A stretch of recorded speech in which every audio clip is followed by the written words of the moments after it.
Como começar a investir do zero, mesmo você sendo de esquerda ou de direita? Daniel, como assim? Esquerda ou direita? Sim, nesse vídeo eu vou ter que revelar um dos segredos de por que eu ganhei dinheiro na Bolsa de Valores. É porque muita galera que só vive por ideologia deixa de ganhar ou até perde dinheiro. Os da direita falando que o Brasil vai virar a Venezuela, ou outras coisas nesse sentido. Já a galera da esquerda parece não gostar da palavra mercado, mas mal eles sabem que os países grandes que eles têm como referência usam sim do Estado, obviamente, mas usam muito do mercado e tem uma Bolsa de Valores forte também. E aí de um lado a outro você deixa de ganhar. Aqui no canal tem gente de todos os lados e todos são bem-vindos. Você talvez já saiba, eu, Daniel, sou sim um cara de mercado, todavia eu não sou da caixa neoliberal, que é o que parece dominar a maioria do YouTube. Não, eu acredito sim no mercado, na iniciativa privada, acho que ela tem que ser forte, mas eu acredito sim também no papel do Estado. Eu não tenho uma estadofobia, eu acho que o Estado deveria ser mínimo, e eu sempre digo, um Estado bem alinhado pode ajudar o seu setor privado e a sua nação a se desenvolver. E por conta disso, por ver o melhor dos dois mundos, público e privado, eu ganhei e ganho muito dinheiro na Bolsa de Valores. E se você, independentemente da sua ideologia, quiser aprender a investir, mesmo do zero, vem comigo que esse vídeo tá só o ouro.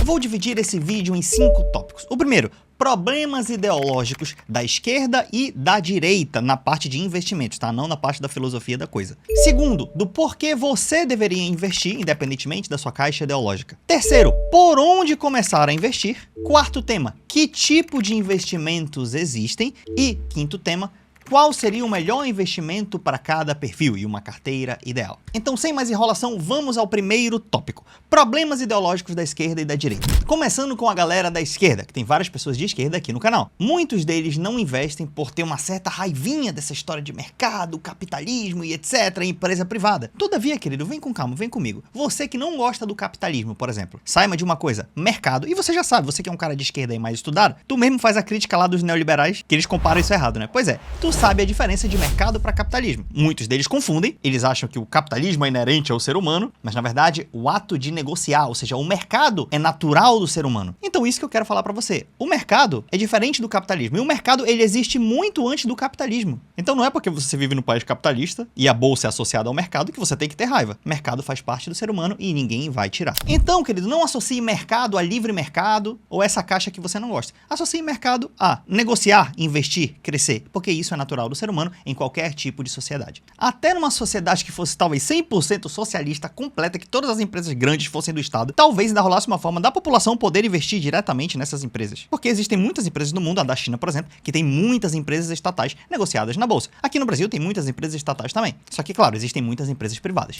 E falando de China, que muitos de vocês usam a China para combater os neoliberais, e muito bem usado, mas não sei se você sabia que mais de 200 milhões de chineses têm conta em corretora e eles investem em renda variável, 200 milhões. E a gente pode falar da Bolsa de Xangai, por exemplo, ou da Bolsa de Hong Kong, com algumas peculiaridades. E nessas bolsas existem grandes empresas estatais, como por exemplo o Bank of China, que é um banco da China, que é um dos 4 gigantescos bancos estatais que ela tem, na verdade tem vários outros também. E a gente tem a PetroChina, que é petróleo e gás, e é um braço da empresa estatal CNPC. E com certeza ter um mercado e uma bolsa de valores é um dos pilares, não o único, obviamente, é um dos pilares que ajuda a China a se desenvolver. De novo, não tente anular o mercado, o segredo é Estado mais mercado. Já a galera da direita, qual o problema da intoxicação deles? É o neoliberalismo. Eles acham que o Estado tem que ser mínimo, e aí o Estado sendo mínimo, ele vai arrecadar mais do que o que ele gasta, e aí vai sobrar um superávit primário. Daniel, e como você pode fazer esse superávit primário nominal? Sei lá, através de um teto de gasto, no arcabouço fiscal, ou de alguma coisa parecida com isso, para o Estado gastar muito pouco. E fazendo o dever de casa, a galera do mundo internacional vai olhar para você e vai falar, olha, ele está cumprindo a cartilha do bom moço internacional, fazendo superávit, então eu vou mandar todo o meu dinheiro para o Brasil. Por quê? Porque ele está fazendo superávit. O Estado paga as contas. E aí você acredita que com o dinheiro externo, o Brasil vai se desenvolver. A questão é, isso não tem precedente em nenhum lugar do mundo. A não ser os Estados Unidos que pega o dinheiro externo, por quê? Porque tem uma impressora de papel lá que emite dólar, que é a moeda que o mundo quer, né?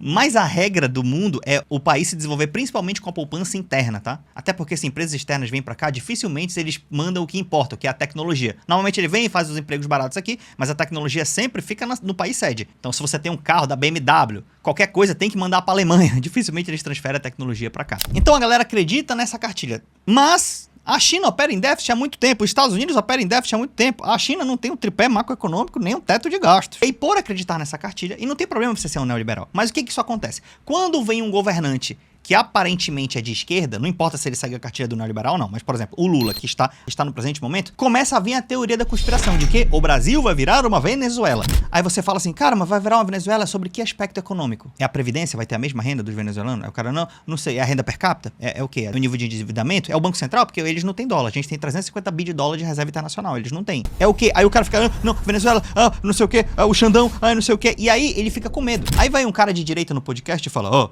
não invisto em empresas estatais, por quê? Porque tem um risco governamental do governo interferir. Por conta disso, eu acabei ganhando dinheiro. Porque, primeiro, a galera da esquerda não entra no mercado. Então, sobram empresas boas pra gente. E dois, a galera da direita até tá no mercado, mas eles vendem e deixam as melhores coisas baratas. Por quê? Com medo, e um medo baseado em ideologia, não em fundamentos econômicos. Passa o tempo, não vira Venezuela, e as empresas continuam lucrativas. E a galera fala, poxa, eu devia ter um preço médio melhor dessas empresas e tal. E se você comparar a minha carteira com de vários outros influencers, você vai ver que a gente tem um preço médio muito melhor que eles. E uma rentabilidade também. Então, qual que é o segredo? Independentemente se você é de esquerda ou de direita, invista em boas empresas e bons negócios. Sabe por quê? Imagina que tem uma crise. Pensa comigo, uma crise terrível. Se há uma crise terrível, você prefere estar investido numa empresa boa ou numa empresa ruim? Você fala assim, não, Daniel, numa empresa boa, né?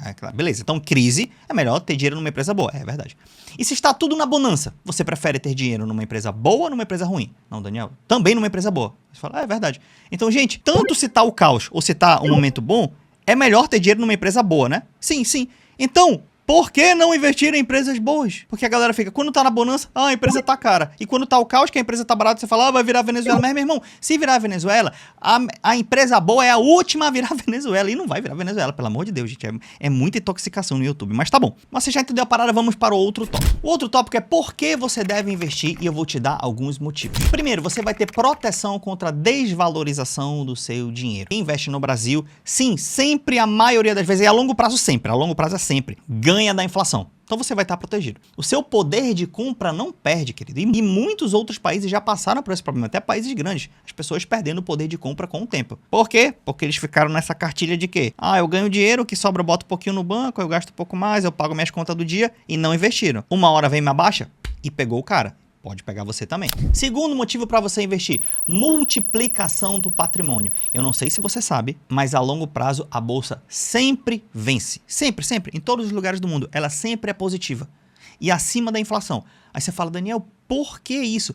Porque lembra o que é natural do ser humano? Não é o capitalismo e nem o socialismo. Isso são formas de meio de produção. Mas é natural do ser humano negociar o mercado e ser inventivo, crescer. 40 anos atrás o computador era do tamanho dessa sala. Hoje tem um computador aqui na minha frente pequeno. Isso é o ser humano querendo evoluir. Muitos cientistas, às vezes, não é nem movido pelo lucro, mas ele quer descobrir a vacina do câncer, a vacina contra várias doenças. Então o ser humano ele é movido por várias coisas. O lucro é uma delas. Mas a inventividade, a criatividade, a superação, salvar pessoas são outras delas. E todos esses tipos de empresa movidos por várias dessas coisas estão na bolsa de valores. E se a tendência dos seres humanos é crescer, é evoluir, e as empresas são formadas de seres humanos, boa parte delas vai crescer. Daniel, mas se a empresa que eu investi falir? Primeiro, ninguém vai investir só uma empresa. Você pode nem investir em empresas também, tu pode investir só em renda fixa, já te mostro por quê. Mas caso uma empresa vá à falência, meu irmão, você tem uma carteira de 10 a 15 empresas. Se uma for à falência, 2 ou 3, não muda tanta coisa, porque a longo prazo as outras vão crescer muito e você vai multiplicar o seu patrimônio. Esse é o precedente da história do planeta Terra. Então, é um lucro certo, não vou falar que certo só Deus, né? Mas é um lucro de 99,99% de chance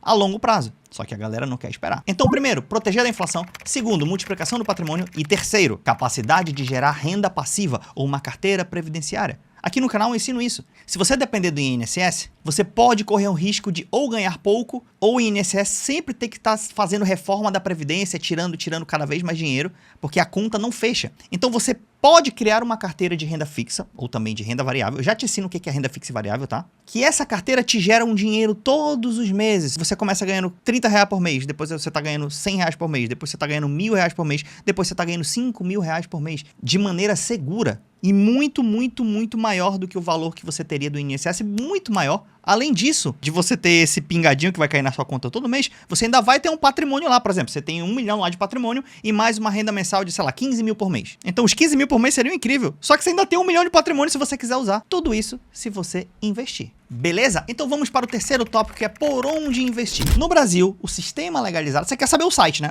Daniel, qual é o site, qual é o aplicativo? Isso é o que as pessoas querem saber. O sistema legalizado para investir no Brasil chama-se corretoras. Eu poderia ser específico, CTVM, da DTVM, não sei o que, termino técnico.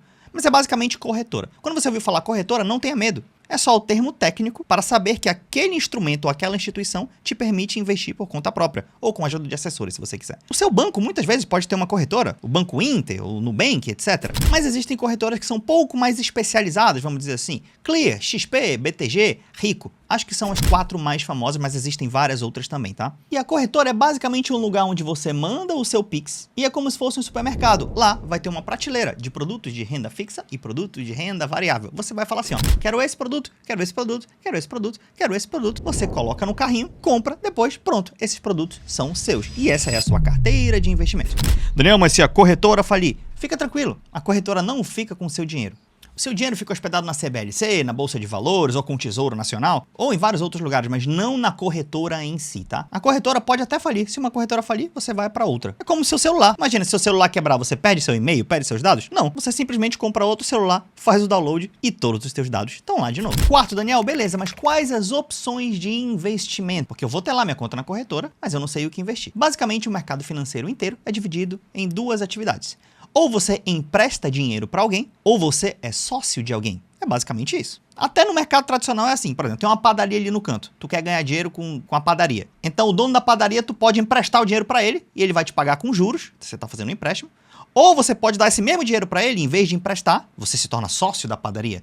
E aí tu não vai ganhar juros, mas tu vai ganhar lucro da sociedade que você tem com ele. Então, no mercado financeiro, toda vez que você empresta para alguém, é chamado de renda fixa. Renda fixa é porque você já sabe mais ou menos quanto você vai ganhar no empréstimo. Porque toda vez que tu empresta dinheiro para alguém, tu já tem um valor ali mais ou menos pré-fixado. Então, associa aí renda fixa com a palavra juros e com a palavra empréstimo. Claro que existem estilos de emprestar. E aí você pode ver o primeiro vídeo do meu canal, que é tudo sobre investimento em 16 minutos. E também o segundo vídeo do canal, que é Tesouro Direto. Lá fala certinho os estilos que você vai emprestar. Aí você fala, Daniel, beleza, então estou emprestando para alguém, mas quem que eu posso emprestar? Eu não quero ser agiota. Então, lá na sua corretora, os únicos 2 setores que você pode emprestar é o setor público e o setor privado. Até porque não existe outro setor. Quando você empresta seu dinheiro para o setor público, é chamado de tesouro direto. Você está emprestando para as atividades do Estado, para ele se financiar. Isso não tem nada a ver com o Lula ou com o Bolsonaro, tá? Isso é estrutural. Inclusive, esse é o investimento mais seguro de todos. Por quê? Em última instância, o Estado tem a impressora de moeda. Então, se precisar te pagar, ele te paga. Ah, Daniel, mas vai gerar inflação? É, mas isso é outro caso. Para você não, né? Que você vai receber o dinheiro. Então, é o investimento mais seguro de todo. Além disso, numa super crise, as empresas privadas vão falir antes do Estado, né? A lógica é essa. Então, por isso que eu emprestar para o Estado é o investimento mais seguro. Então, renda fixa, tesouro direto. E tem a renda fixa quando você empresta para o setor privado. No setor privado, a gente tem basicamente 2 categorias. Empresas que são bancos e empresas que são não bancos. Daniel, não banco? É todas as empresas privadas que não é banco. O banco ele é uma categoria diferente porque ele lida com dinheiro da maneira diferente, tá? O produto dele é emprestar dinheiro, só que esse dinheiro ele pegou do outro cara que mete juro no outro cara, então é uma lógica diferente. Mas o campeão da renda fixa privada são os CDBs, que é quando você empresta dinheiro para um banco. Então você pode emprestar dinheiro para o Itaú, por exemplo. E o Itaú vai te pagar uma taxa de juros. Daniel, mas por que o Itaú gostaria do meu dinheiro? Simplesmente o seguinte, vamos supor que você empresta o seu dinheiro para o Itaú e ele te paga 14% ao ano. Ele pega esse seu dinheiro e ele vai emprestar para o Joãozinho. E para o Joãozinho ele vai cobrar 30% ao ano. E aí o Itaú, que pegou a 14 e está emprestando a 30, tem uma diferença bem significativa de dinheiro, né? Sim, esse é o lucro dele, o famoso spread bancário. Então, você na renda fixa pode emprestar para o setor público ou setor privado. Setor público, tesouro direto. Setor privado é o crédito privado. Já na renda variável, você não está emprestando seu dinheiro para alguém. Você está sendo sócio. E para ser sócio, você acessa a parte de renda variável da Bolsa de Valores, que eu vou dividir basicamente em 2 caixas, tá? Existem mais, mas para esse vídeo didático, essas 2 caixas são suficientes. A primeira são empresas privadas. E existem estatais aqui no meio também. Então existem 400 empresas listadas na Bolsa de Valores, das quais você pode comprar uma sociedade dessas empresas. O nome chique para sociedade na Bolsa de Valores chama-se ações. Então, quando você tem ações de uma empresa, nada mais é do que você tem 0,00001% do patrimônio daquela empresa é seu. E aí pensa comigo, como é que você ganha da padaria do João? Imagina que você é sócio da padaria do Joãozinho aqui da esquina. Como que você vai ganhar dinheiro com essa padaria? Pensa comigo. Você vai falar, Daniel, eu vou ganhar dinheiro se essa padaria crescer e começar a vender mais. E quando ela der mais lucro, ela divide esse lucro comigo? Exatamente. Na Bolsa de Valores é assim. Você se associa a uma empresa, ela vai crescendo. Quando ela der mais lucros, e muitas delas já dão lucro atualmente, tá? Não precisa nem crescer. Mas aí, quando elas têm esses bons resultados, elas dividem o lucro com você e depositam na sua conta corrente, chamado de dividendos. E os dividendos no Brasil são isentos de imposto de renda. Não sei até quando, porque o mundo inteiro taxa lucros e dividendos e no Brasil não. Na maioria dos países é assim, obviamente. E aí você recebe esse dinheiro na sua conta corrente. Então você ganha 1 com o lucro da empresa e você ganha 2 com outra coisa também. Daniel, como assim? O lucro da empresa faz sentido. Mas lembra o preço que você pagou na ação? Imagina, por exemplo, que você comprou Sociedade da Padaria do João por R$10.000. Se essa empresa crescer e der mais lucro, essa sua parte da empresa, se alguém quiser comprar esta parte, para ter acesso ao lucro mensal que você tem, essa tua parte não vai mais valer R$10.000, ela vai ter se valorizado, como por exemplo para R$30.000. Então as suas ações se valorizaram. Então você ganha dinheiro de duas formas. Um, nos dividendos, que é o lucro frequente, lucro mensal, trimestral, semestral, que a empresa distribui. Ou 2, na valorização da sua parte de ações. E você pode ganhar dessas duas maneiras sendo sócio das 400 empresas. Existe também uma outra caixa de renda variável, chamada fundos imobiliários, que é quando você também é sócio de empresas, mas uma lógica diferente. É mais ou menos uma lógica se você construísse algum prédio ou uma kitnet e colocasse para alugar. Muita gente faz isso para ganhar dinheiro. Só que ele tem custo com inquilino, com imposto de renda, às vezes fica vago, você tem todo o trabalho de fazer manutenção do prédio ou das casas. Na Bolsa de Valores tem esse sistema, onde você coloca dinheiro em fundos imobiliários. Fundo, da onde vem a palavra fundo? Fundo significa que uma galera junta, muita gente junta, investe dinheiro numa estrutura de prédios imobiliários. E esses prédios são alugados para inquilino. Por exemplo, existem fundos imobiliários de shopping. Então você pode sim ser o dono de um shopping. Por exemplo, do Shopping Cidade de São Paulo. O XPML11, por exemplo, é um fundo imobiliário que tem um shopping da Cidade de São Paulo, um pedaço dele. E o Shopping Cidade de São Paulo aluga seu espaço para várias lojas. Essas lojas, quando pagam aluguéis, pagam para o fundo imobiliário e você é cotista desse fundo imobiliário e você ganha uma porcentagem daquilo, você ganha o lucro, que é chamado de dividendo. Lá nas ações das empresas normais, que não são fundos imobiliários, a tua sociedade é chamada de ações. Aqui em fundos imobiliários, a tua sociedade é chamada de cotas, você é um cotista. Nas ações você é um acionista e no fundo imobiliário você é um cotista. Além disso, tem fundo imobiliário de escritório, de shopping, de tudo isso que eu falei para vocês, tá? E nos fundos imobiliários, como eu falei, você pode ganhar das duas maneiras. Da valorização da sua cota do fundo imobiliário, quando ele cresce a sua cota valoriza, ou 2, dos dividendos que pagam mensalmente na sua conta corrente. Daniel, beleza, entendi, mas qual desses eu deveria começar a investir? E vamos ao nosso passo número 5, que é no que vale a pena investir. Lembra que esse vídeo não é uma recomendação de investimento. Tanto que eu não vou dizer o nome da empresa certinho, mas eu vou dar umas ideias que você vai sacar no ar, tá? E não use isso como recomendação, use apenas como estudo. Cada perfil é um perfil. Tem gente que é mais moderada, tem gente que é mais conservadora e tem gente que é mais arrojada. Mas independentemente do perfil, todas essas pessoas, por exemplo, o primeiro passo é você ter uma reserva de emergência. Tem vídeo também da reserva de emergência. Inclusive, se tu tiver dúvida de alguma coisa, tu bota no YouTube Investland, reserva de emergência, Investland, ações, Investland, renda fixa. Tudo você vai encontrar lá, tá? E a reserva de emergência é um valor de, por exemplo, 6 meses do seu custo básico, não é do seu salário e não é do seu custo mensal frequente, é do seu custo básico do caos, que você deixa parado numa renda fixa, tá? Que é um CDB de um bancão ou um tesouro direto, que é o Tesouro Selic no caso, você deixa parado lá e ele está rendendo anualmente de acordo com a taxa de juros, no caso é a taxa de juros Selic, tá? Esse ano, por exemplo, tá 15%, daqui a pouco desce para 14% e você fica com aquela rentabilidade. Mas esse dinheiro não está focado em crescer tanto, apesar de ser uma ótima rentabilidade, mas é a sua segurança. Depois de você ter a segurança da reserva de emergência, aí vem a sua carteira de investimento propriamente dita. Em média, as pessoas dividem carteira em 3 lugares. Vamos dividir teoricamente como se fosse 1/3 para cada, mas não é isso, tá? Mas só para você entender didaticamente. 1/3 disso vai sair em renda fixa, ou seja, quando eu empresto para alguém, se eu empresto para alguém, eu ganho juros. E essa renda fixa, metade dela você pode emprestar para o governo, nos títulos do Tesouro direto, tá? E a outra metade você pode emprestar, por exemplo, para o setor privado, como bancos, por exemplo, através de CDBs, LCAs ou LCIs. Essas 3, por exemplo, é tudo forma de emprestar do banco. Só que quando você empresta via CDB, CDB significa capitalizei dinheiro com o banco, tá? Na verdade, significa certificado de depósito bancário, porque ninguém decora. Então eu falo assim, ó, CDB é o quê? Meus alunos falam, coloquei dinheiro no banco, capitalizei dinheiro com o banco. É mais fácil de decorar. Quando você empresta assim, o banco pode fazer o que quiser. Quando você empresta via LCA para o banco, ele só pode, de agronegócio, ele só pode emprestar esse dinheiro para o agronegócio. E quando você empresta via LCI, I é o final, então o banco só pode prestar esse dinheiro para a galera do setor imobiliário. O banco vai ganhar aquele spread que eu te falei e do lucro que ele tiver, ele vai dividir um pedaço com você. E essa seria a sua parte da carteira de renda fixa. Já na parte de renda variável, você pode ter uma parte em fundos imobiliários, por exemplo. A longo prazo, as ações, elas rendem mais que fundos imobiliários, mas qual a vantagem dos fundos imobiliários? Você tem uma boa previsibilidade, porque quando você compra cotas de fundo imobiliário hoje, a partir do mês que vem, o seu dividendo, ele é mensal, tá? Todos os meses você vai receber e é basicamente a mesma coisa, ele vai valorizando de pouquinho em pouquinho, ele não tem uma grande oscilação. Nas ações você ganha mais? Sim, mas ela oscila mais, então tem gente que tem um pouco de gastrite e não gosta dessas oscilações, ele acha que tá perdendo dinheiro, mas na verdade ele não tá? As ações são superiores a fundos imobiliários, essa é a minha opinião. E os fundos imobiliários te dão essa estabilidade e esse crescimento. Você está ganhando com o mercado imobiliário imobiliário sem necessariamente ter o prédio físico e todos os riscos e custos que tem envolvido nisso, tá? Fora que o lucro de fundo imobiliário em relação a você ter o imóvel físico é muito melhor em fundo imobiliário, mas muito melhor, disparado, tá?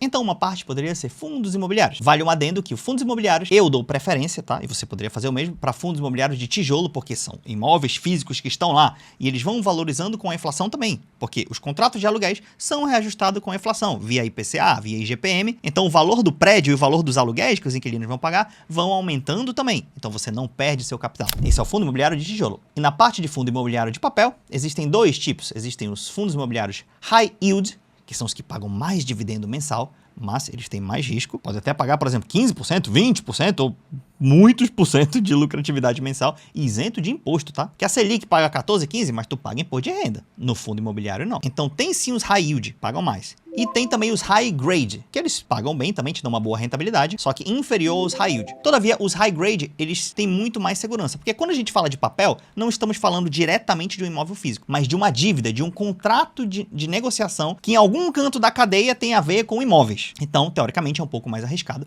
do que fundos de tijolos. Só que eu, Daniel, não gosto, por exemplo, dos fundos high yield. Eu acho que esse retorno a mais que ele dá, sim, não compensa o risco, porque eventualmente um ou outro vai dar problema no futuro. E quando você tira esse número da conta, você vê que mesmo que os outros tenham uma rentabilidade boa, no caso dos fundos high yield, esse risco, na minha opinião, não compensa. Então, eu gosto dos fundos de papel high grade. São dívidas? Sim. É contrato? É, mas são muito mais estruturados. Então, eu teria preferência por fundos de tijolo em primeiro lugar e fundos de papel high grade em segundo lugar. E para fechar, na parte de ações, nós escolheríamos ações do setor BEST, que são os setores mais seguros da Bolsa de Valores. BEST é um acrônimo ou uma sigla para 5 letras. B significa bancos, E, energia elétrica, S, empresa de seguro, S, empresa de saneamento e T, empresas de telecom. Existem várias empresas na Bolsa de Valores que são desses setores. Banco, por exemplo, tem Banco do Brasil, Itaú. Empresa de energia elétrica, você tem CEMIG, Transmissão Paulista, Taesa. Telecom, você tem Vivo, TIM, etc. Então existem várias. Não significa que todas as empresas desses setores são boas. Definitivamente não. Tem umas que são bem ruins. Mas esses setores, principalmente se você tirar o Tzinho, Telecom no Brasil eu não gosto muito, tá? Mas bancos, energia elétrica, seguro e saneamento, eu acho bastante interessante. Esses setores são imunes à crise. Por quê? Porque se há uma crise gigantesca agora, maior do que a pandemia, você não vai fechar sua conta no banco, verdade? Não vai. Energia elétrica, dificilmente você vai mandar cancelar sua luz. Seguro já está pago com antecipação. Você botou o dinheiro no negócio que você não vai usar. Então, normalmente as empresas de seguro lucram muito. E saneamento é água e esgoto. Dificilmente alguém vai parar de usar esse produto também por conta de uma crise. Então, eles são setores mais imunes à crise. E além de serem mais imunes à crise, eles valorizam acima da inflação. E além de valorizar acima da inflação, eles pagam bons dividendos. Muitos deles são monopólios naturais, inclusive, e tem uma valorização muito alta. Eu, Daniel, já ganhei milhões de reais nesses 4 setores. Daniel, então, tudo bem, entendi tudo. E é só chegar agora e comprar esses setores? Não, porque qual é o último segredo? É você comprar boas empresas a bons preços. O iPhone é um bom celular? É um bom celular. Todavia, não vale a pena você pagar 50 mil reais no iPhone. Você fala, não, é muito caro. Mas se você for na loja um dia, por exemplo, e tiver um iPhone novo a 3 mil reais, poxa, aí talvez já vale a pena. É um preço mais justo, vamos dizer assim. E você veja que o celular não mudou, apenas o preço mudou. O celular continua sendo bom, mas o celular bom a 50 mil reais não justifica. Mesma coisa as empresas. Existem empresas muito boas na Bolsa de Valores hoje que estão muito caras. Então não vale a pena comprar. É melhor esperar elas baixarem. E existem empresas muito boas que estão baratas. Daniel, por que estão baratos? Por vários motivos. Um deles, ideológico, que é o tema original do vídeo. Muitos, porque a galera da esquerda não investe. No Brasil, a gente tem cerca de 3 a 4% dos adultos que investem, gente. Na China, a gente está falando de mais de 20% dos adultos. E nos Estados Unidos, mais de 60% dos adultos. Aqui a gente está falando de 3, 4%. Então, muito é porque a galera da esquerda não entendeu ainda. E a galera, no geral, não entendeu ainda, né? Então, quem começar agora vai pegar todo esse crescimento desde o começo. E por que tão baratas várias também? Porque a galera da direita, os que não estudam e tal, e etc., ficam crendo na teoria da venezuelização. E aí eles deixam as melhores empresas baratas. Por isso que quando eu abro minha carteira para vocês, ela está sempre lucrativa, mesmo com a bolsa em cima ou com a bolsa embaixo. E isso pode acontecer com você também e você melhorar muito a sua vida. Então, espero que esse vídeo tenha sido útil para você. Este manual, te garanto que você viu em pouquíssimos lugares do YouTube. Tá só o ouro aqui, humildemente falando. E seja bem-vindo ao nosso canal Investland.